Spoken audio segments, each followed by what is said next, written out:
Good morning everyone. आज से हम शुरू करेंगे न्यायपालिका।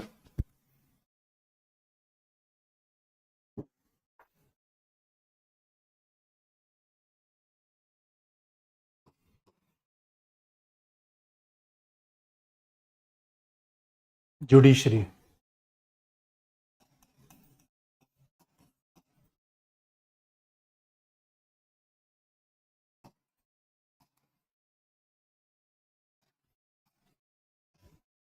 और बच्चों, न्यायपालिका का मतलब ये होता है कि हमारे यहाँ संविधान में तो 3 प्रकार की न्यायपालिका है। जनपद न्यायपालिका, डिस्ट्रिक्ट कोर्ट यानी district court, high court, supreme court. और आज के ज़माने में तो हमारे यहाँ न्यायपालिका का पूरा बेस आ गया है। लेकिन न्यायपालिका के बारे में अगर हम शुरुआत करें कि न्यायपालिका की आवश्यकता हुई क्यों, क्योंकि बच्चों बार बार आपको बताते हैं कि जब भी आप पॉलिटी पढ़िए तो आपका ध्यान आर्टिकल 124 पे बाद में जाना चाहिए। न्यायपालिका क्यों बनी? ये मामला न्यायपालिका का नहीं है। मामला क्या है? झगड़े के निर्धारण का। मामला न्यायपालिका का नहीं है। मामला क्या है? डेमोक्रेसी का। इसलिए जब हम जुडिशरी पढ़ते हैं तो स्वाभाविक रूप में ये देखने का प्रयास करते हैं कि डेमोक्रेसी क्या है। और डेमोक्रेसी में सरकार की बात आती है। सरकार के 3 अंग आते हैं: विधायिका, कार्यपालिका और न्यायपालिका। और आप याद रखना, जब हम विधायिका, कार्यपालिका, न्यायपालिका की बात करते हैं तो स्वाभाविक तौर पर न्यायपालिका की आवश्यकता क्यों पड़ती है? क्योंकि विधायिका और कार्यपालिका है। और विधायिका, कार्यपालिका काम क्या है? क्योंकि हमारे यहाँ सरकार के 3 अंग हैं। और एक ही बात हमने पहली क्लास में बताई थी, फिर यही बात रिपीट करना है। क्योंकि बच्चों, एक तरफ है विधायिका, तो कई बार इसी को कहते हैं व्यवस्थापिका। विधायिका कहो, व्यवस्थापिका कहो। एक है विधायिका, दूसरी है। और विधायिका क्या काम काम करती है? विधि का निर्माण। लॉ मेकिंग वाला काम विधायिका का है, व्यवस्थापिका का है। और इस व्यवस्थापिका में कौन होगा? सांसद, विधायक। भाई, व्यवस्थापिका राज्यों की भी है, व्यवस्थापिका संघ की भी है। तो बच्चों देखोगे, विधि का निर्माण और विधायिका ही करती है संविधान संशोधन।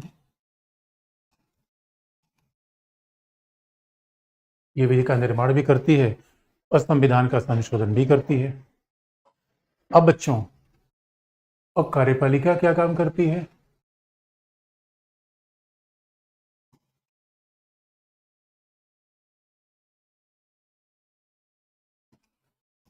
एग्जीक्यूटिव काम क्या है? विधियों का क्रियान्वयन।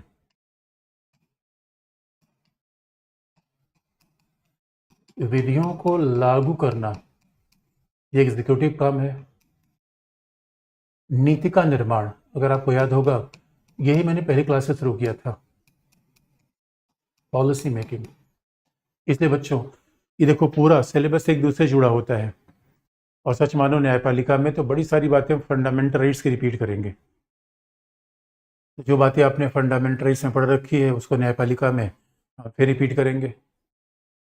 इसलिए विधियों को लागू करना, विधियों का निर्माण करना, ये मूल रूप में है कार्यपालिका का।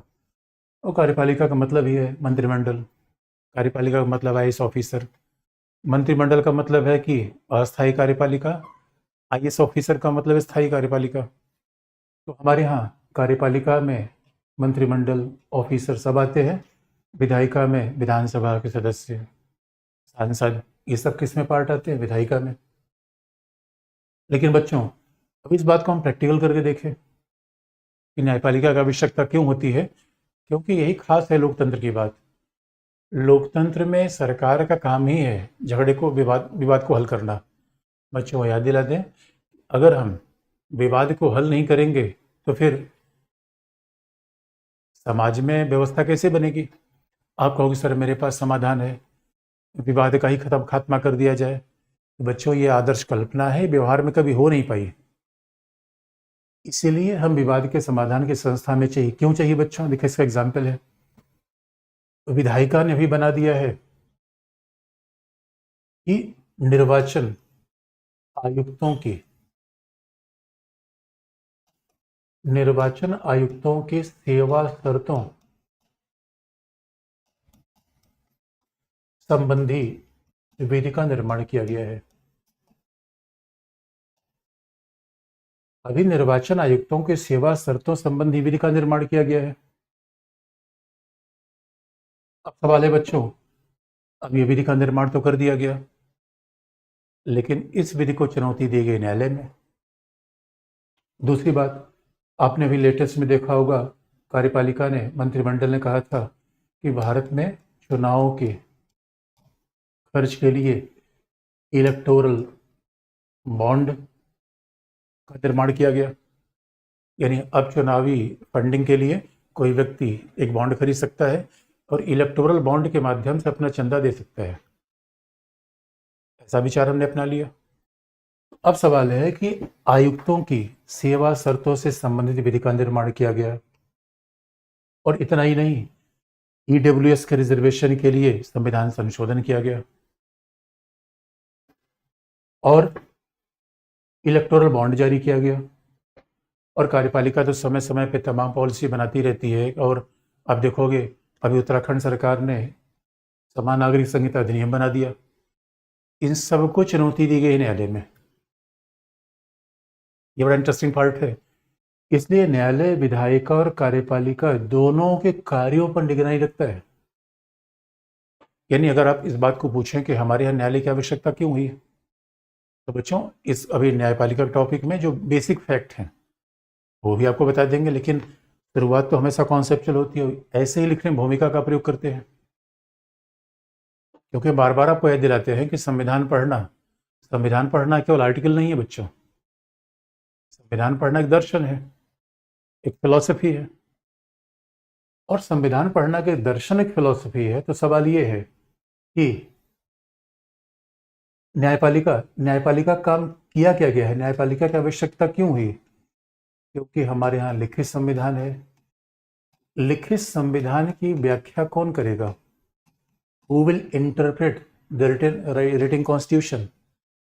लिखित संविधान की व्याख्या स्वाभाविक रूप में न्यायालय ही तो करेगा।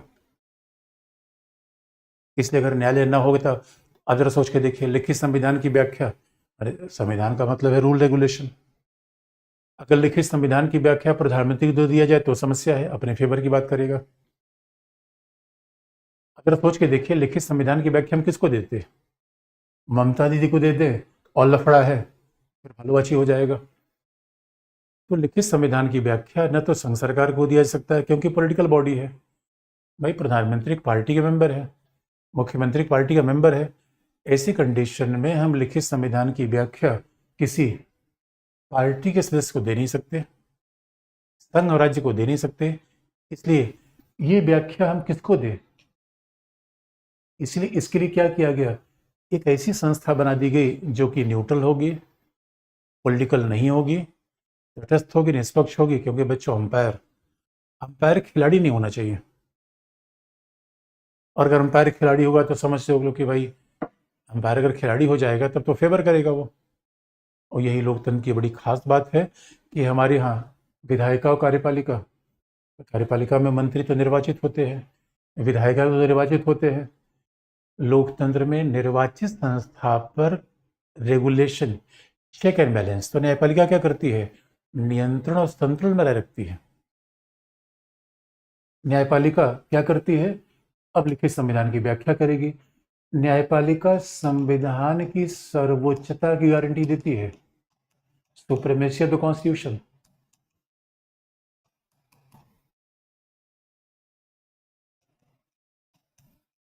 न्यायपालिका विधि के शासन को बनाए रखती है। न्यायपालिका संविधान के शासन की सर्वोच्चता गारंटी देती है। न्यायपालिका रूल ऑफ लॉ, विधि के शासन को बनाकर रखती है। सुप्रीमेसी ऑफ द कॉन्स्टिट्यूशन को बनाकर रखती है। क्योंकि बच्चों देखो, संविधान में जो लिखा है वही बात होगी। अगर संविधान में फंडामेंटल राइट लिखा हुआ है तो सरकार फंडामेंटल राइट थोड़ी छीन सकती है। संविधान में अगर है कि तटस्थ और निष्पक्ष निर्वाचन होना चाहिए तो न्यायपालिका उसकी रक्षा करेगी। इसलिए बच्चों अंपायर का होना बड़ा जरूरी है। तो हमारे यहाँ उच्चतम न्यायालय की व्यवस्था क्यों की गई? विधि का शासन बनाए रखने के लिए, संविधान की सर्वोच्चता बनाए रखने के लिए, मूल अधिकारों की रक्षा के लिए। और संयोग सी बात है, और संघ राज्य के बीच विवादों के समाधान के लिए।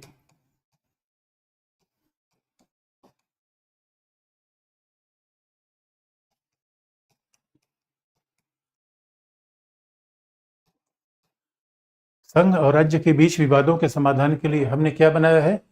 सर्वोच्च न्यायालय। तो बच्चों न्यायपालिका इसलिए जरूरी है। और न्यायपालिका जरूरी नहीं बच्चों, इसका मतलब है कि न्यायपालिका जैसे चंचूड़ रोज ही टकराते हैं मोदी जी से। अगर सोच के देख लो बच्चों, हमारे यहाँ लोकतंत्र में क्या खास बात है? भाई मोदी जी बड़े पावरफुल पीएम है, और ऐसे पावरफुल पीएम से जो टकराता है वो तो न्यायाधीश है। इसलिए कहा गया है कि न्यायपालिका होना ही जरूर नहीं है, बल्कि न्यायपालिका कैसी होनी चाहिए? तटस्थ निष्पक्ष। न्यायपालिका कैसी होनी चाहिए? वो राजनीतिक दलों से सीमित नहीं होनी चाहिए, क्योंकि बच्चों आज कोई दल है, कल कोई और दल आएगा। आज़ादी के बाद से देख लो, पता नहीं कितने दल थे, सब दल दल में चले गए। आज़ादी के बाद तमाम दल थे, वो दल अब नहीं रहे, आज नए दल आए हुए हैं। तो बच्चों दल आ सकते हैं, जा सकते हैं, संविधान की सर्वोच्चता बनी रहे, फंडामेंटल राइट बना रहे। क्योंकि लोकतंत्र का मर्म क्या है? सरकार चलना नहीं है, फंडामेंटल राइट का बचना। नहीं तो फिर तो रसिया में भी चुनाव करवा लिया गया, लेकिन रसिया में मजाल है कि न्यायपालिका राष्ट्रपति के खिलाफ बोल दे। रसिया में, चाइना में जो न्यायपालिका होती है वो सरकार के नीचे काम करती है। हमारे यहाँ देखो बस, तो न्यायपालिका सरकार से स्वतंत्र है। सरकार से स्वतंत्र का मतलब है उसका काम सरकार का विरोध करना नहीं है बच्चों। अच्छा, कई बार लोग ये समझ लेते हैं कि न्यायपालिका का मतलब सरकार का विरोध करना है। कई बार तो लोग ये सोचते हैं, अगर न्यायपालिका सरकार के खिलाफ निर्णय नहीं दे रही, इसका मतलब न्यायपालिका आज़ाद है ही नहीं है। ये बात भी ठीक नहीं है। न्यायपालिका काम केवल सरकार के खिलाफ निर्णय देना नहीं है। न्यायपालिका काम है वो सरकार के पक्ष में भी निर्णय दे सकती है, बशर्ते वो संविधान के साथ होना चाहिए। और हमारे तो बड़ी दुर्भाग्य की बात यह है, कभी भी अगर न्यायपालिका अगर सरकार के पक्ष में निर्णय दे देगी तो लोग कहेंगे अब न्यायपालिका स्वतंत्र नहीं रही। क्यों? अरे भाई, स्वतंत्र न्यायपालिका का मतलब ये थोड़ी है कि केवल सरकार के विरोध में काम करना। न्यायपालिका काम है न तो सरकार का पक्ष लेना, न सरकार का विरोध करना, संविधान के साथ रहना, मूल अधिकार की रक्षा करना, विधि के शासन की रक्षा करना। इसका मतलब है न्यायपालिका का काम है विधायिका और कार्यपालिका पर निगरानी बनाए रखना। क्योंकि बच्चों ये बात हम बोल नहीं सकते, ये बात हमें याद रखना है कि संविधान सर्वोच्च है, संविधान के नीचे विधायिका है, संविधान के नीचे कार्यपालिका है। हमारे यहाँ विधायिका कार्यपालिका संविधान के नीचे है, विधायिका कार्यपालिका संविधान के ऊपर नहीं है। इसलिए कहा भी जाता है कि विधायिका और कार्यपालिका के नीचे सरकार की एजेंसी है और उसके ऊपर संविधान है। इसलिए संविधान की सर्वोच्चता बनी रहे, इसलिए हमने एक ऐसे विंग को बना दिया अंपायर, जो विधायिका कार्यपालिका कामों को देखता रहेगा। और बच्चों इसीलिए न्यायालय इलेक्टोरल बॉन्ड को रद्द कर दिया। क्यों? इलेक्टोरल बॉन्ड स्वाभाविक तौर पर पारदर्शी निर्वाचन के खिलाफ था। न्यायपालिका ने राज्य के तमाम कानूनों को रद्द किया है, क्योंकि ये कानून फंडामेंटल राइट के खिलाफ हो सकते हैं, मूल अधिकार के खिलाफ हो सकते हैं। और बच्चों जब न्यायपालिका विधायिका और कार्यपालिका के कार्यों की निगरानी करती है, परीक्षा करती है, क्यों परीक्षा करती है? क्योंकि विधायिका कार्यपालिका काम इनके खिलाफ नहीं होने चाहिए। याद रखने की बात है बच्चों। और अगर एक खिलाफ हो गए तो विधायिका कार्यपालिका कामों को ध्वस्त कर दिया जाएगा। यही मूल काम है न्यायपालिका का। इसी को कहते हैं न्यायिक पुनरावलोकन। यही क्या कहलाता है? Judicial review. इसी को कहते हैं न्यायिक पुनरावलोकन या जुडिशियल रिव्यू। तो बच्चों ये खास बात है, ये जुडिशियल रिव्यू है, ये है न्यायिक पुनरावलोकन। अब इसी बात को और अगर स्थापित कर दें कि न्यायिक पुनरावलोकन क्या है, अच्छा फिर उसके बाद बेसिक बात पर आ जाएंगे, न्यायपालिका की नियुक्ति कैसे होती है, तो अगर हम इस बात को अगर देख रहे हैं तो न्यायिक पुनरावलोकन की बात कर दें, या न्यायिक पुनरावलोकन पे थोड़ा रुक किया जाए, क्योंकि न्यायिक पुनरावलोकन बताएंगे तो न्यायिक सक्रियता भी बतानी पड़ेगी, या पहले न्यायिक पुनरावलोकन देख लेते हैं फिर बेसिक पीटी वाली बात पर आ जाएंगे। तो बच्चों, इसलिए अगर कभी आपसे कोई पूछा जाए कि भारत में न्यायपालिका की आवश्यकता क्यों पड़ी, तो ये कारण है। अगर आपसे प्रश्न पूछ लिया जाए भारत में न्यायिक पुनरावलोकन के आधार क्या है, तो ये कारण है पुनरावलोकन। पुनरावलोकन का मतलब क्या है बच्चों? दोबारा अवलोकन, फिर से अवलोकन। एक बार अवलोकन किसने किया है? विधायिका और कार्यपालिका के। तो यहां बात क्लैरिफाई कर दे बच्चों, न्यायपालिका के द्वारा अपने निर्णयों की फिर से समीक्षा करना, ये न्यायिक पुनरावलोकन नहीं है। न्यायपालिका अपने ही निर्णय को फिर से समीक्षा करे, ये न्यायिक पुनरावलोकन नहीं है, बल्कि न्यायपालिका विधायिका और कार्यपालिका के कामों की समीक्षा करे, ये न्यायिक पुनरावलोकन है। क्योंकि भाई न्यायपालिका अपने कामों को रिव्यू कर रही है, इसका मतलब है समय बदल गया, परिस्थिति बदल गई, तो न्यायपालिका अपने काम को रिव्यू कर सकती है, लेकिन वह विधायिका और कार्यपालिका के कार्यों को रिव्यू करे, इसी का मतलब है न्यायिक पुनरावलोकन। क्योंकि बच्चों, न्यायपालिका अपने काम को रिव्यू क्यों करती है? नया एविडेंस आ गया, उसको गलती समझ में आ गई, भाई न्यायपालिका को लगा ये गलत काम है, रिव्यू कर दिया। दूसरी जो बात ध्यान में रखने की है, दूसरी बात जो न्यायिक पुनरावलोकन के साथ आती है, तो अगर न्यायिक पुनरावलोकन का आधार ये है, तो और इसको अगर हम देखें तो न्यायिक पुनरावलोकन का मतलब क्या है?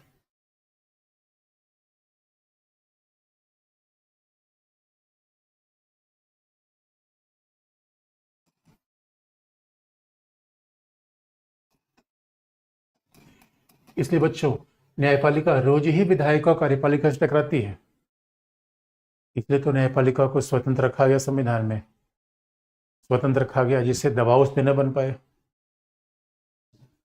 अब स्वतंत्र कैसे रखा गया उसके कारण है, लेकिन जब कहते हैं जुडिशियल रिव्यू, न्यायिक पुनरावलोकन,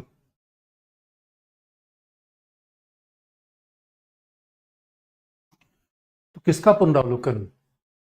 विधायिका के द्वारा निर्मित विधि का पुनरावलोकन। किसका पुनरावलोकन? अध्यादेश का, ऑर्डिनेंस का। किसका पुनरावलोकन?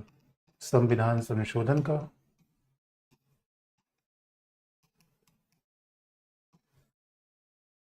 किसका पुनरावलोकन? कार्यपालिका की नीतियों का। ये बात देखने की बात है दोस्तों। भाई न्यायपालिका पुनरावलोकन करती है तो विधायिका कार्यपालिका पहला काम करेगी, यानी विधायिका कार्यपालिका काम करने के बाद न्यायपालिका काम शुरू होता है।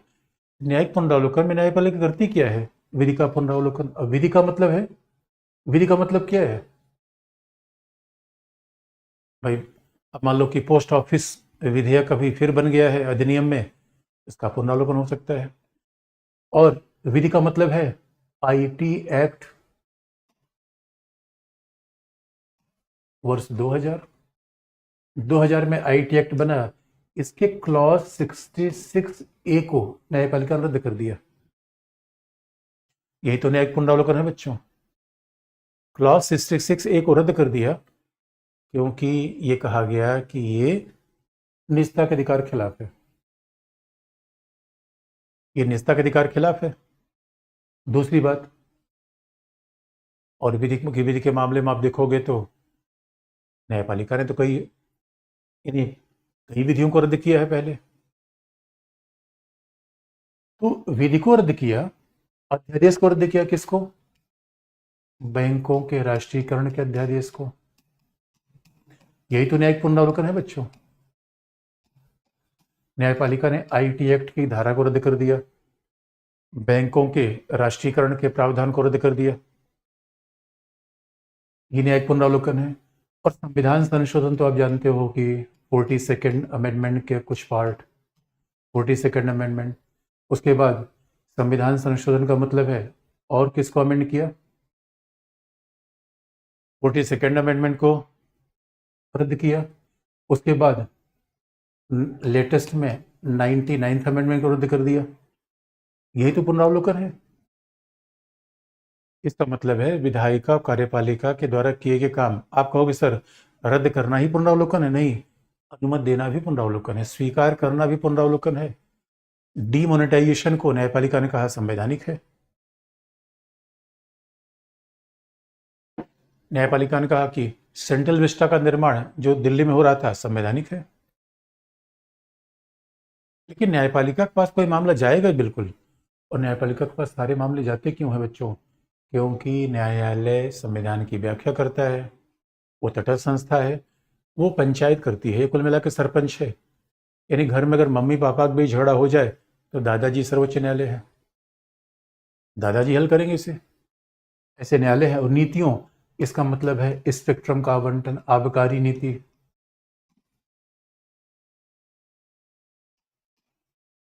एलोकेशन ऑफ स्पेक्ट्रम, स्पेक्ट्रम का आवंटन, ये 2G का आवंटन, ये पॉलिसी थी। आबकारी नीति भारत में, अब दिल्ली में तो आप देखो यही मामला फंसा हुआ है कि शराब, कैसी शराब को वितरण करने कैसी नीति बनाई जाए, कितनी दुकानें दी जाए, ये क्या है? आबकारी नीति है। इसलिए बच्चों, ये है न्यायिक पुनरावलोकन। किस तरीके से विधि, अध्यादेश, संविधान संशोधन का पुनरावलोकन करना न्यायिक पुनरावलोकन है। और क्यों करना, क्यों करना बच्चों? क्योंकि न्यायपालिका संविधान की रक्षा करती है। याद रखना बच्चों, सरकार को जिम्मेदारी, ये विधायिका कार्यपालिका को जिम्मेदारी नहीं दी गई संविधान की रक्षा की, क्योंकि वो संविधान की रक्षा करते करते अपने हितों को आगे बढ़ा देंगे। क्योंकि विधायिका कार्यपालिका तो कहीं कहीं पार्टी की संस्था है। और ध्यान रखने की बात है, आईएएस और जो न्यायाधीश हैं, आईएएस और न्यायाधीश ये पॉलिटिकल इंस्टीट्यूशन नहीं है।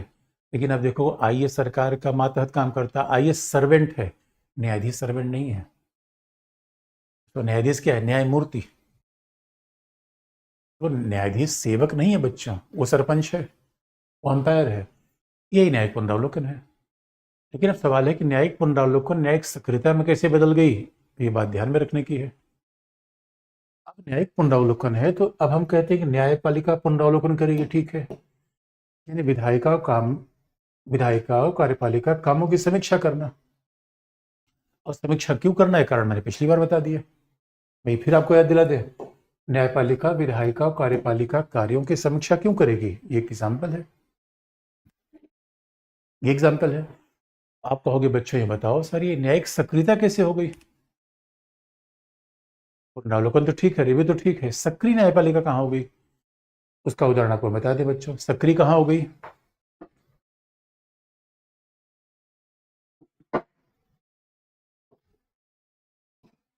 अब सवाल ये है, हमारे यहाँ न्यायिक पुनरावलोकन पर संविधान में कुछ प्रतिबंध लागू है बच्चों। क्यों? क्योंकि क्योंकि हमारे संविधान निर्माता न्यायपालिका की स्वतंत्रता चाहते थे बच्चों, सर्वोच्चता नहीं। हमारे संविधान निर्माता ये नहीं चाहते थे कि न्यायपालिका सर्वोच्च बन जाए, वही चाहते थे कि न्यायपालिका स्वतंत्र है। और अगर न्यायपालिका स्वतंत्र है, अगर न्यायपालिका स्वतंत्र है और न्यायपालिका सर्वोच्च न रहे, इसलिए हमने क्या सोचा था कि भाई न तो ब्रिटेन का मॉडल अपनाएंगे न अमेरिका का। ब्रिटेन में क्या था? संसदीय सर्वोच्चता। अमेरिका में था न्यायिक सर्वोच्चता। भारतीय संविधान निर्माताओं ने कहा हम बीच का रास्ता लेंगे, न्यायपालिका स्वतंत्र रहेगी लेकिन न्यायिक पुनरावलोकन पर रिस्ट्रिक्शन लगा दिया। इसका मतलब है न्यायपालिका के भी कार्य सीमित है, तो न्यायपालिका हर कुछ नहीं कर सकती, यही तो उसकी सर्वोच्चता पे प्रतिबंध है। तो क्या नहीं कर सकती न्यायपालिका बच्चों? जैसे किसका किसका न्यायिक पुनरावलोकन सीमित कर दिया, क्या न्यायपालिका नहीं कर सकती? कुछ ऐसे संघीय विवाद हैं,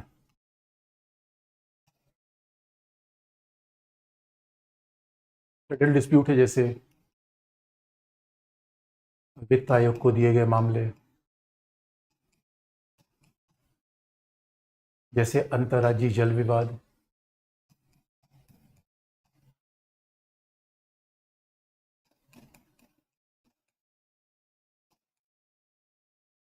जैसे अंतर्राज्यीय जल विवाद, जैसे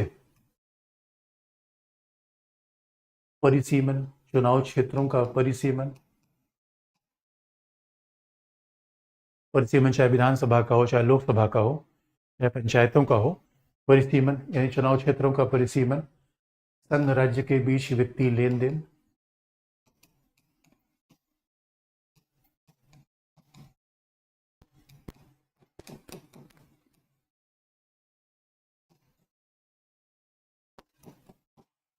संघ राज्य के बीच वित्तीय लेन देन।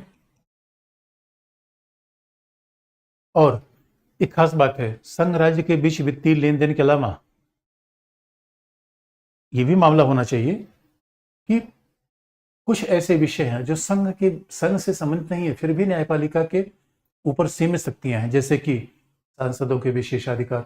ये मामले तो सीधे संघीय मामले हैं जो न्यायपालिका के पुनरावलोकन से रोके गए हैं। इसका मतलब कहा गया है भाई न्यायपालिका के मामले इस क्षेत्र में नहीं आएंगे। अब क्यों नहीं आएंगे बच्चों? क्यों? पैसे का मामला है, पानी का मामला है, न्यायिक मामला नहीं। हर मामले में न्यायपालिका क्यों परमिशन दी जाए? अच्छा, अभी आप ध्यान रखना, आप कहोगे सर आप तो नदी जल विवाद बता चुके हो, उसमें न्यायपालिका की बात आपने कर दी है। इसे बच्चों न्यायपालिका के टॉपिक में तमाम आपको रिपीटिशन दिखेगा। याद रखना बच्चों, आज की डेट में शायद ये कोई विषय नहीं है जहां पे न्यायपालिका हस्तक्षेप नहीं कर रही है। हाँ, परिसीमन और वित्त आयोग को छोड़कर, परिसीमन वित्त आयोग को छोड़ के बाकी मामले में तो न्यायपालिका कूद ही चुकी है। तो ये व्यवहारिक मामला है। जब हम लिखते हैं तो वही संविधान की बात मैं कर रहा हूँ।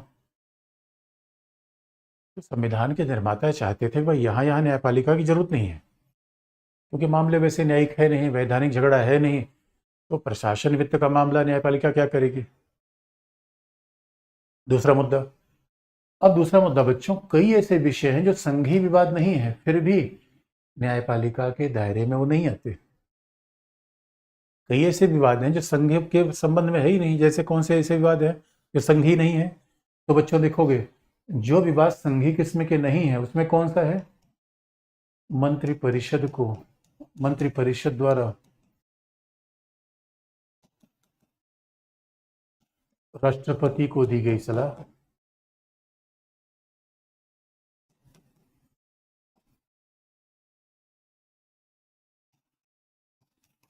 संसदीय विशेषाधिकार, संसद की प्रक्रियाएं,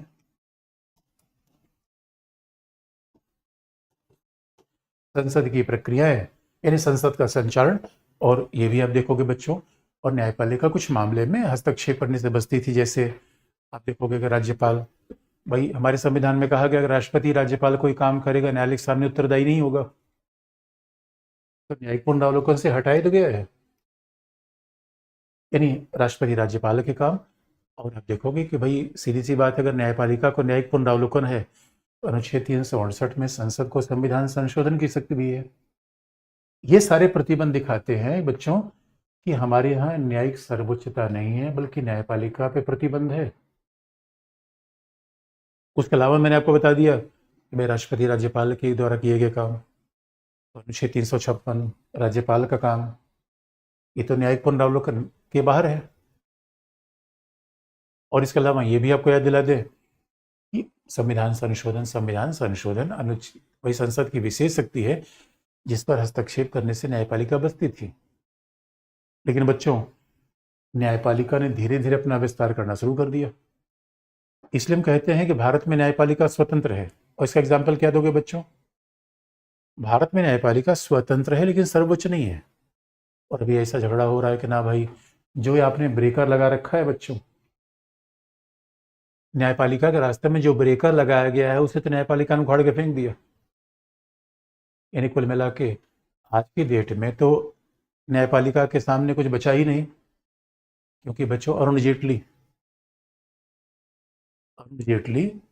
जो पूर्व में भारत सरकार के वित्त मंत्री थे, गृह मंत्री भी रहे, और अरुण जेटली से पूछा गया कि जेटली साहब ये बताओ न्यायपालिका क्या करती है, आप क्या करते हो? उन्होंने कहा अरे भाई, आज की डेट में समझ लो कि ऐसा कौन सा एरिया है जहाँ न्यायपालिका काम नहीं करती। तो उनसे पूछा यही बता दो कौन सा एरिया जहाँ काम नहीं करते। उनका बस बजट बनाना। संयोग की बात है, बजट बनाने वाला काम हमारे लिए छोड़ा गया है, बाकी तो हर फील्ड में न्यायालय ने हस्तक्षेप कर दिया है।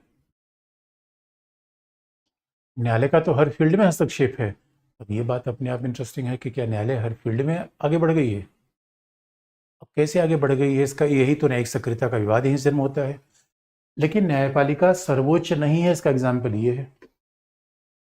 अच्छा, आज भी न्यायपालिका उसके लिए तर्क देती है, कहती है यार झूठ मूठ के हमको बदनाम कर रहे हो, हम कहाँ सर्वोच्च है। तो न्यायपालिका की सक्रियता तो विवादास्पद सवाल है, लेकिन अगर आप सवाल पूछोगे कि न्यायपालिका न्यायपालिका सर्वोच्च तो नहीं है, बात समझ में आ गई, इतने रिस्ट्रिक्शन है, लेकिन न्यायपालिका स्वतंत्र कैसे है, इसका भी प्रमाण है हमारे पास। तो बच्चों, जो भी चीज हम कहते हैं उसके तो हमारे पास बाकायदा प्रमाण होते हैं। न्यायपालिका इंडिपेंडेंट कैसे है?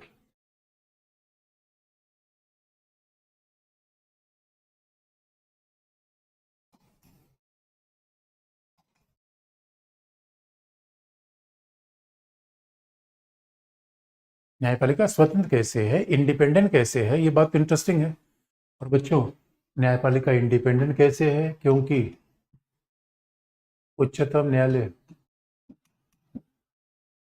और उच्च न्यायालय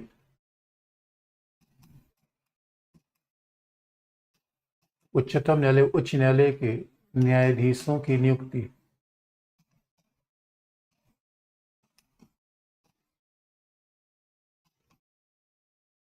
उच्चतम न्यायालय उच्च न्यायालय के न्यायाधीशों की नियुक्ति कोलेजियम करता है। अभी कोलेजियम के बारे में आपको बता देंगे, क्योंकि अभी हमने पहले मुद्दा ले लिया, उसके बाद एक एक बेसिक बात आपको बता देंगे, अपॉइंटमेंट कैसे होता है, हटाया कैसे जाता है। तो न्यायाधीशों की नियुक्ति कोलेजियम के द्वारा होती है। कोलेजियम मतलब न्यायाधीशों का समूह। दूसरा, न्यायाधीशों को उच्चतम न्यायालय और उच्च न्यायालय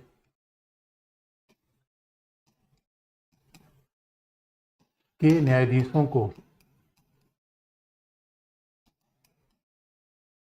संसद के विशेष बहुमत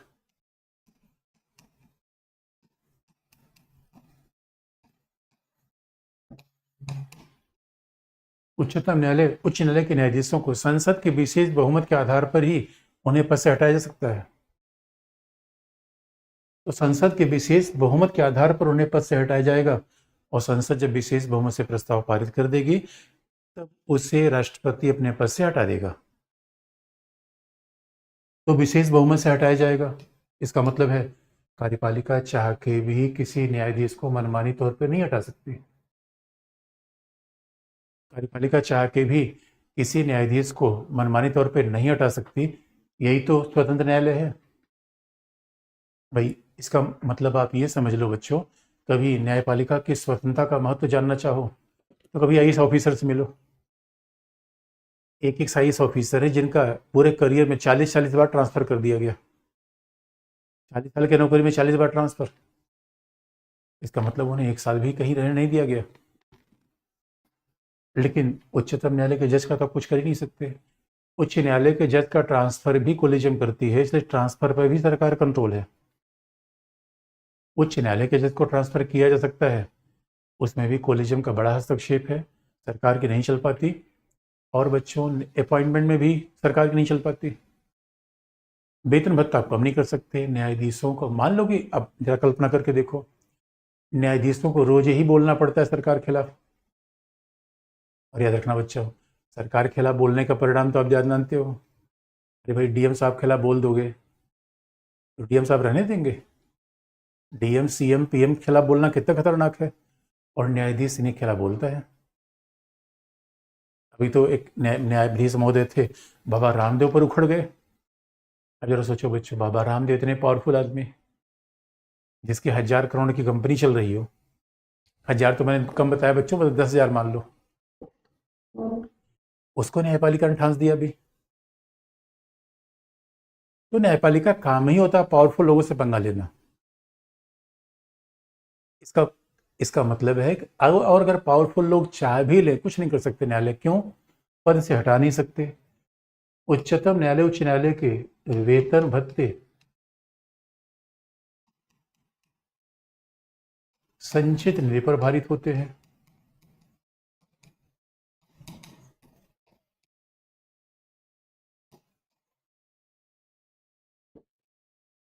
उच्चतम न्यायालय उच्च न्यायालय के वेतन भत्ते संचित निधि पर भारित होते हैं। और बात ध्यान सुनने की है, संघ सरकार के न्यायाधीशों के वेतन भत्ते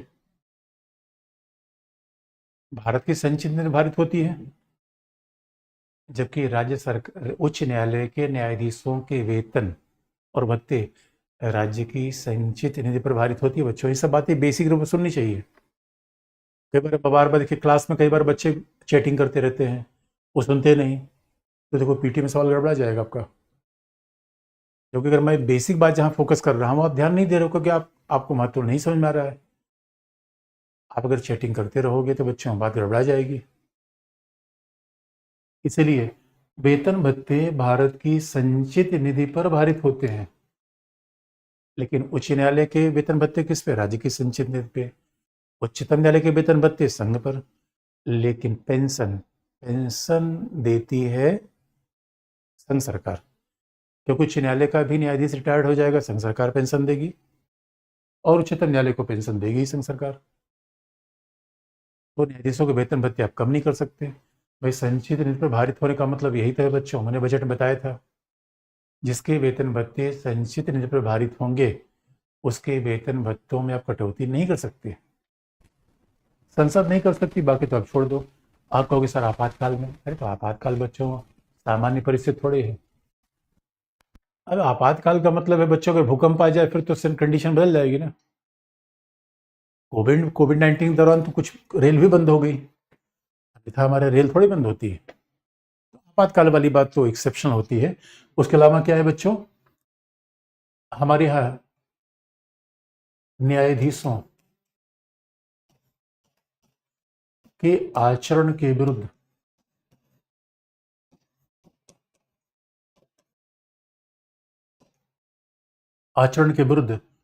संसद अथवा विधानसभा में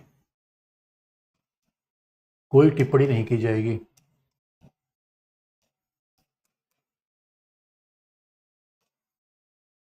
टिप्पणी नहीं की जाएगी। और न्यायाधीशों के आचरण के विरुद्ध संसद और विधानसभा में टिप्पणी नहीं की जाएगी। और इसके अलावा आप देखोगे तो न्यायाधीशों को प्रैक्टिस पर रोक है, न्यायाधीशों की वकालत पर रोक लगाई गई है।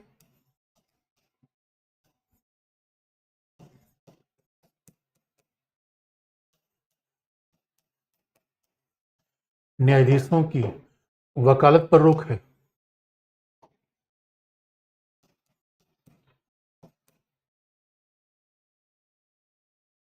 बड़ी ध्यान देने की बात है बच्चों, न्यायाधीशों की प्रैक्टिस पे, अच्छा ये बात याद रखने की है, उच्चतम न्यायालय के न्यायाधीशों की प्रैक्टिस पे कहाँ रोक लगाई गई है? अब ये बात ध्यान सुनने की है, उच्च न्यायालय उच्चतम न्यायालय फिर यहाँ अंतर हो जाता है। और ऑब्जेक्टिव एग्जाम के लिए पीटी के लिए इन सब चीज़ों को बहुत ध्यान सुनने की जरूरत होती है। बेसिक बेसिक बातें हैं, एग्जामिनर बार बार पूछता है, आज नहीं तो अगली बार बच्चों देखो अभी तो अपन यूपीएससी में हमेशा बेसिक बातें हैं जहाँ आपको याद करने की है, बड़ी बड़ी बातें नहीं रटने की, उलझाऊ बातें। तो न्यायाधीशों की वकालत पर रोक का मतलब क्या है बच्चों? आपको याद दिला दें कि हमारे यहाँ उच्चतम न्यायालय का न्यायाधीश समूचे हिंदुस्तान के किसी न्यायपालिका में प्रैक्टिस नहीं कर सकता, जबकि उच्च न्यायालय का न्यायाधीश उस न्यायपालिका में प्रैक्टिस नहीं करेगा जहां वो न्यायाधीश के रूप में काम कर चुका हो। ये ध्यान सुनने की बात है कि सब उच्चतम न्यायालय का न्यायाधीश कहीं प्रैक्टिस कर ही नहीं सकता, और उच्च न्यायालय का न्यायाधीश उन न्यायालयों में प्रैक्टिस नहीं करेगा जहां पे वो न्यायाधीश रह चुका हो। हाँ, इसका मतलब उच्च न्यायालय का न्यायाधीश उच्चतम न्यायालय में प्रैक्टिस कर सकता है। अगर इलाहाबाद हाई कोर्ट में उच्च न्यायालय का न्यायाधीश रहा है और रांची हाई कोर्ट में नहीं रहा है तो रांची हाई कोर्ट में जाकर प्रैक्टिस कर सकता है। उच्च न्यायालय के न्यायाधीश को ये सहूलियत दी गई है। और इतने है बच्चों, न्यायपालिका इतने फैक्ट से पता चलता है कि न्यायाधीश को संविधान निर्माता स्वतंत्र रखना चाहते थे, और ऐसी स्वतंत्रता जो बाकी किसी को उपलब्ध नहीं है। क्योंकि न्यायाधीशों के आचरण के बारे में आप बोल नहीं सकते। उसका एक ही अपवाद है कि मान लो कि न्यायाधीशों को हटाने के लिए कोई प्रक्रिया है, न्यायाधीशों को पद से हटाने के लिए कोई प्रक्रिया चल रही है, तो न्यायाधीशों के आचरण के बारे में बोल रहे हैं महाभियोग के मामले में, जिसे संविधान में महाभियोग नहीं लिखा गया है बच्चों। संविधान में महाभियोग शब्द केवल राष्ट्रपति के लिए है, न्यायाधीश के लिए नहीं है। न्यायाधीश के लिए है रिमूवल। इसका मतलब जब न्यायाधीश को हटाने की बात हो तब तो उसके खिलाफ टिप्पणी की जा सकती है, अन्यथा नहीं है। इसका मतलब है कि न्यायालय के अगर हम आचरण पर टिप्पणी कर दी हमने अनावश्यक, तो ये न्यायपालिका की अवमानना का मामला होगा, जुडिशियल कंटेम्प्ट का मामला होगा बच्चों, और ये ऑब्जेक्शनेबल है। अब सवाल है कि न्यायपालिका को इतनी स्वतंत्रता क्यों दी गई बच्चों, और इतनी स्वतंत्रता के बाद चैलेंज कहां पे आ रहा है? न्यायपालिका को इतनी स्वतंत्रता क्यों दी गई बच्चों, लेकिन सर्वोच्चता नहीं दी गई। बात याद रखना, स्वतंत्रता दी गई लेकिन सर्वोच्चता नहीं दी गई, क्योंकि प्रतिबंध भी लगा दिया गया। और स्वतंत्रता क्यों दी गई? क्योंकि बच्चों फिर इसका कारण यह है, स्वतंत्रता क्यों दी गई, इसका उत्तर यह है, हमेशा कॉन्सेप्ट एक दूसरे से जुड़ा होता है। स्वतंत्रता क्यों दी गई? क्योंकि अगर मान लो न्यायपालिका को स्वतंत्रता न दी गई होती, चाइना में आप देख लो, ऐसे उल्टा करके मामला देख लो, चाइना में सी जिनपिंग जो कहेगा वही न्यायपालिका कहेगी। तो सी जिनपिंग कुछ भी करे, संविधान को पलट दे, कुछ भी न्यायपालिका नहीं कर सकती। वहां तो न्यायपालिका केवल बस ये है कि भाई किसी ने विधि का उल्लंघन कर दिया, उसको दंडित कर दिया, यह न्यायालय काम है। सरकार के कामों को रद्द करना ये न्यायालय काम नहीं है। ये तो अमेरिका में है, इंडिया में है बच्चों। इसलिए आप याद रखो, सारा फंडामेंटल राइट एक तरफ, सारे चुनाव एक तरफ, अगर इंडिपेंडेंट जुडिशरी न हो तो डेमोक्रेसी का पहिया हिल जाएगा। इसलिए सेपरेशन ऑफ पावर में चेक एंड बैलेंस भी तो है बच्चों। और न्यायपालिका चेक एंड बैलेंस किसको करती है? विधायिका कार्यपालिका को। और विधायिका कार्यपालिका चेक एंड बैलेंस किसको करते हैं? न्यायालय को। दोनों एक दूसरे को चेक एंड बैलेंस करते रहते हैं, दोनों एक दूसरे पर नियंत्रण और संतुलन स्थापित करते रहते हैं बच्चों, इसलिए डेमोक्रेसी चलती है। लेकिन अब करंट अफेयर के मामले में आपको बता दें, करंट अफेयर के मामले में आपको बता दें कि अब करंट अफेयर क्या है बच्चों? अब सवाल है, न्यायाधीशों को वकालत पर रोक तो लगा दी गई है, और बाकी भाई बाकी, लेकिन सवाल ये है, राज्यपाल बनाने से कौन रोक देगा? इसका मतलब हमारे यहाँ ऐसे भी तरीके अपनाए जाते हैं कि हम न्यायालयों को प्रभावित कर ले। और न्यायालयों को प्रभावित करने के तरीके कौन से बच्चों अपनाए गए हैं? तो ये हम राज्यपाल बना देंगे, और एक न्यायाधीश को राज्यपाल बना दिया हमने, तो बच्चों याद रखना, ये मैसेज हमने बाकी न्यायाधीशों को भी दे दिया। अगर हमने एक न्यायाधीश को राज्यपाल बनाया तो बाकी न्यायाधीशों को मैसेज दे दिया, याद रखना, अगर सरकार के साथ रहोगे तो मिठाई मिलेगी, सरकार के साथ रहोगे कैडबरीज, मैं तो मौजा ही मौजा, और सरकार के खिलाफ रहोगे फिर तो कुछ भी नहीं मिलेगा। तो दोस्तों अब यही बात, यही संवैधानिक नैतिकता है। संविधान में कई चीज़ें लिखी गई हैं, कई चीज़ें नहीं लिखी गई हैं, लेकिन जो न्यायाधीश हो जाए बच्चों, वो तो हमेशा के लिए न्यायाधीश है। हमारे यहाँ तो देखो, जो गोलकनाथवाद में जो जज शामिल थे, वी आर कृष्णैयर, गोलकनाथवाद में जो जज शामिल थे वो तो सॉरी, वी आर कृष्णैयर नहीं, उनका नाम मैं थोड़ा भूल रहा हूँ भी, कुछ उनका नाम कुछ और था, वो राष्ट्रपति के निर्वाचन भाग ले लिए थे। गोलकनाथ निर्णय कितना ऐतिहासिक था, सरकार के खिलाफ था, और उसके बाद विपक्षी दलों ने को राष्ट्रपति का उम्मीदवार बना दिया। ये अपने आप में, हाँ, के सुब्बाराव बच्चों, के सुब्बाराव, के सुब्बाराव को वो जज जो गोलकनाथ केस में शामिल थे। तो ये अपने आप में बड़ी विवादास्पद बातें हैं। इसका मतलब पहली बार ऐसा नहीं है कि न्यायाधीशों को कोई, यानी और विपक्षी दल को उम्मीदवार बने थे के सुब्बाराव। इसका मतलब ये माना जाए बच्चों कि क्या न्यायपालिका ने जानबूझकर गोलकनाथ निर्णय इंदिरा गांधी के खिलाफ दिया, और विपक्षी दलों ने उम्मीदवार क्यों बनाया? और बाद में फातिमा बीबी हमारे यहाँ जज थी, गवर्नर हुई। अभी तो आप देखोगे जस्टिस सदाशिवम, जस्टिस अब्दुल नजीर, और केरल के राज्यपाल जस्टिस केरल के राज्यपाल जो सदाशिवम केरल के थे, अभी तो मोहम्मद आरिफ खान है। इसका मतलब बच्चों, और जस्टिस गोगोई राज्यसभा के मेंबर। तो अगर सैद्धांतिक देखो संविधान की नैतिकता देखी जाए तो देखो वंस अ जज ऑलवेज जज, बच्चों जज का महत्व तो बिल्कुल भगवान जैसा होता है भाई, जो न्यायाधीश हो। और इसलिए उच्चतम न्यायालय और उच्च न्यायालय के जज को कहा भी जाता है जस्टिस, उन्हें जज नहीं कहा जाता। उच्चतम न्यायालय उच्च न्यायालय के न्यायाधीशों को कहा जाता है जस्टिस है, वो जज नहीं है बच्चों। अब जस्टिस है तो स्वाभाविक रूप में इतना बड़ा पद के साथ, और फिर इतने बड़े पद के साथ फिर आप देखोगे कि आप कहो कि हम पॉलिटिकल ऑफिस पे जाएंगे, ये मामला स्वाभाविक तौर पर आपत्तिजनक था और है। ये मामला आपत्तिजनक रहेगा बच्चों, आपत्तिजनक था भी और आपत्तिजनक है भी। इसलिए अभी ये सब करंट अफेयर की बातें हैं कि क्या अब इसका मतलब है किसी भी रिटायर्ड जज को अगर ऐसा ऑफिस दे दिया जाए, संविधान तो मना नहीं करता, ये संविधान की भावना भी तो कुछ होती है बच्चों। अब आप ये तो उसके पक्ष में आप कह सकते हैं भाई कोई व्यक्ति पद ले सकता है, संविधान में रोक नहीं है। लेकिन दोस्तों जज एक विशेष पद है, जज और पदों से अलग है, इसलिए उसको नहीं आना चाहिए वहां पे। तो ये सब करंट अफेयर की इशू चलते रहते हैं। लेकिन सवाल ये है कि अगर हमने स्वतंत्र न्यायपालिका अपनाई तो क्यों? क्योंकि न्यायपालिका सरकार के दबाव में न रहे, क्यों? मूल अधिकारों की रक्षा हो, विधि का शासन बना रहे, सेपरेशन ऑफ पावर बना रहे, इस सब की गारंटी है स्वतंत्र न्यायपालिका। नहीं बच्चों ध्यान सुनने की जरूरत है, न्यायपालिका दुनिया के हर देश में होती है, स्वतंत्र न्यायपालिका कुछ ही देश में होती है। स्वतंत्र न्यायपालिका तो केवल कुछ ही देश में संभव है। लेकिन क्या न्यायपालिका स्वतंत्र होकर सर्वोच्च बनने लगी है? क्यों कहा जाता है कि न्यायपालिका का संयम? इसलिए बच्चों न्यायपालिका की सर्वोच्चता याद रखना, ये न्यायपालिका की सर्वोच्चता स्थापित कैसे हो रही है और न्यायिक पुनरावलोकन न्यायिक सक्रियता में कैसे बदल रहा है बच्चों, ये मूल मुद्दा है। तो न्यायिक पुनरावलोकन न्यायिक सक्रियता में कैसे बदल रहा है, अब देखो।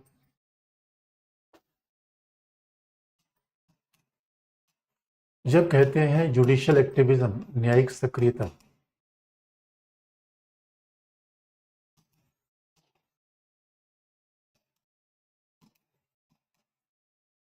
इसका जो सीधा मतलब होता है कि न्यायालय का विधायिका और कार्यपालिका के कार्यों में हस्तक्षेप।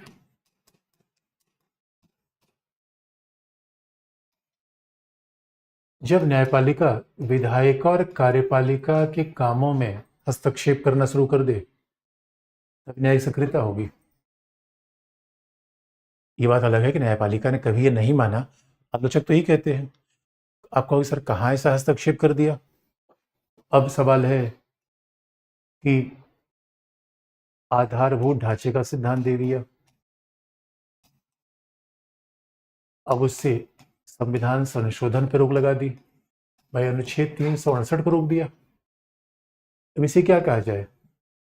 फिर उसके बाद विधि की उचित प्रक्रिया देकर, जैसे ही विधि की उचित प्रक्रिया का सिद्धांत आया, न्यायपालिका विधि का निर्माण भी करने लगी, ड्यू प्रोसेस ऑफ लॉ। अब बच्चों याद रखना, ये सब बातें ड्यू प्रोसेस लॉ मैंने मेनका गांधी केस में बताई है, केशवन भारतीवाद में आधारभूत ढांचा बताया है। अब ये चीज़ें देखो पहली बार रिपीट हो रही हैं, इससे पहली वाली बात एक बार फिर आप रिवीजन कर लो। अब सवाल है आधारभूत ढांचे का सिद्धांत दे के संसद से संशोधन की शक्ति छीन ली, विधि की उचित प्रक्रिया देकर विधि का भी निर्माण न्यायपालिका करने लगी। और बात तो बच्चों इतनी है, अब तो हमारे देश में केवल पूरे हिंदुस्तान की न्यायपालिका एकमात्र न्यायपालिका है जहां न्यायाधीश ही न्यायाधीशों की नियुक्ति कर रहे हैं।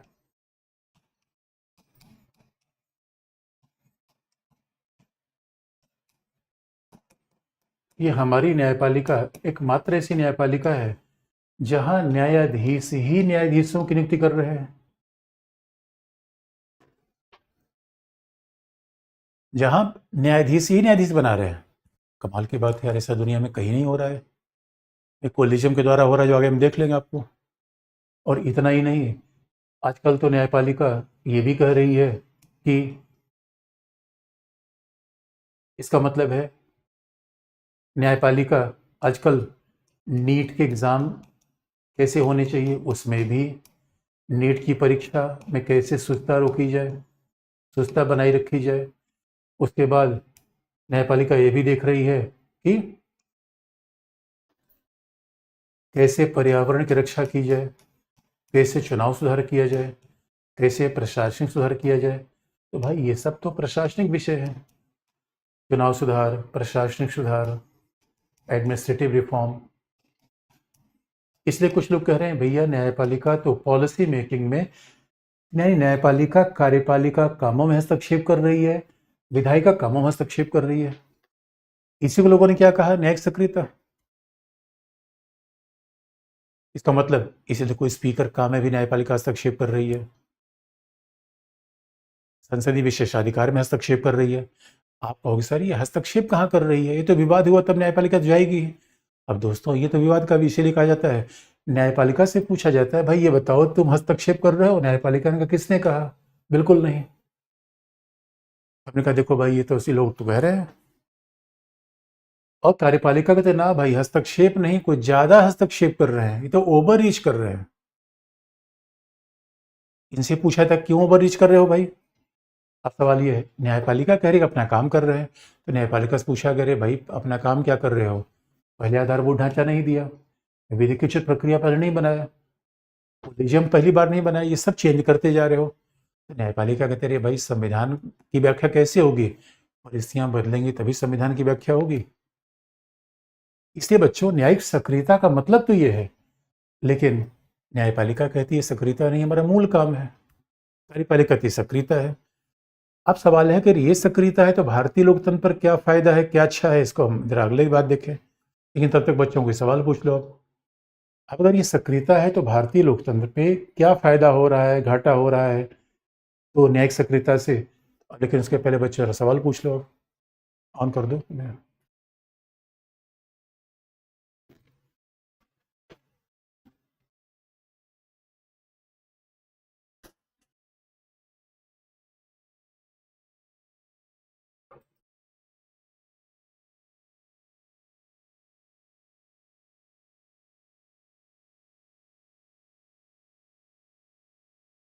बच्चों कोई सवाल हो तो नहीं तो फिर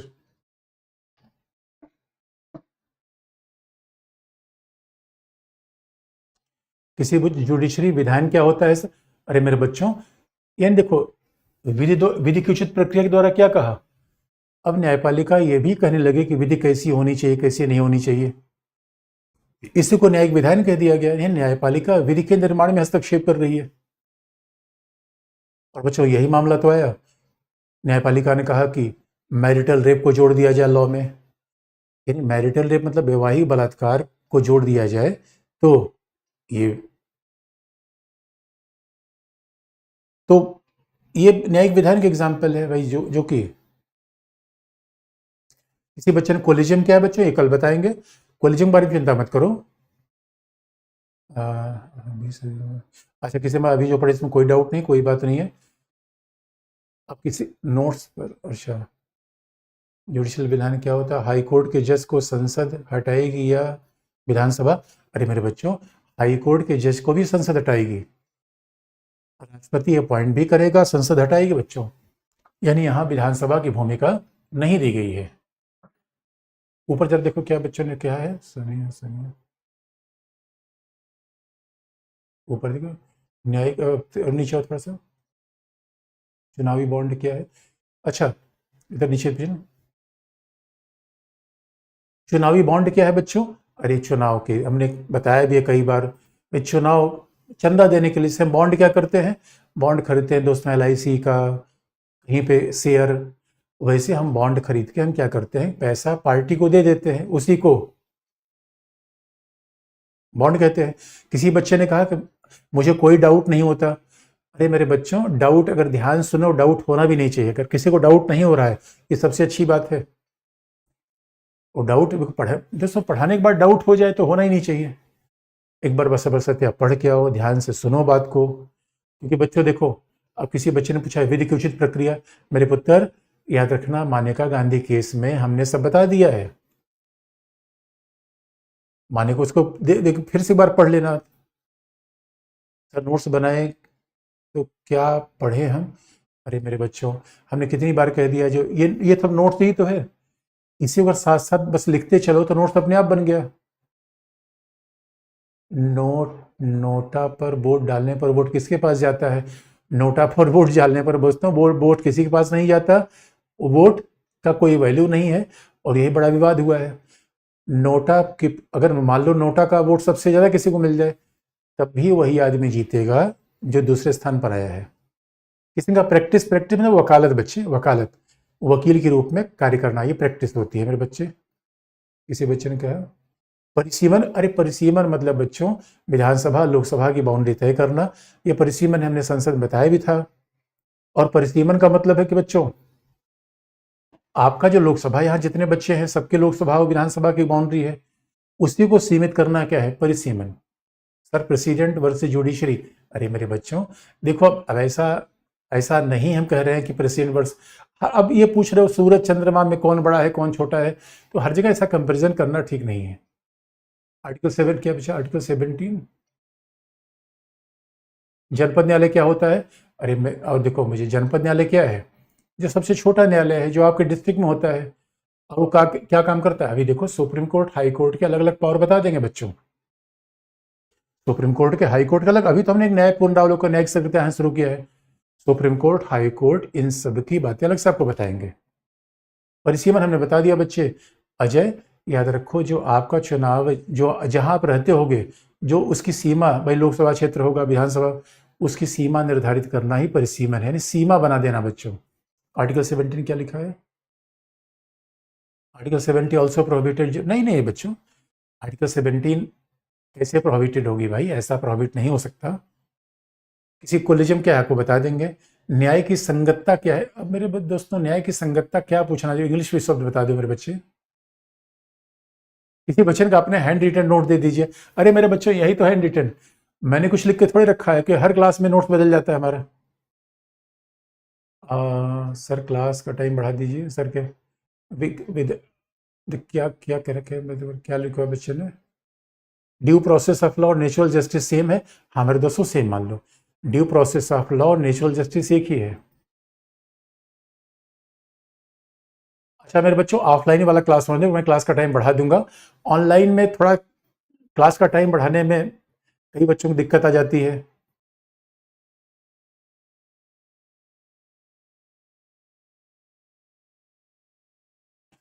अच्छा IT 66 है बच्चों, आज़ादी को रिस्ट्रिक्ट किया गया था, आज़ादी को सीमित किया गया था, वही 66 ए है। इसी वजह पार्लियामेंट्री फोरम कहाँ है?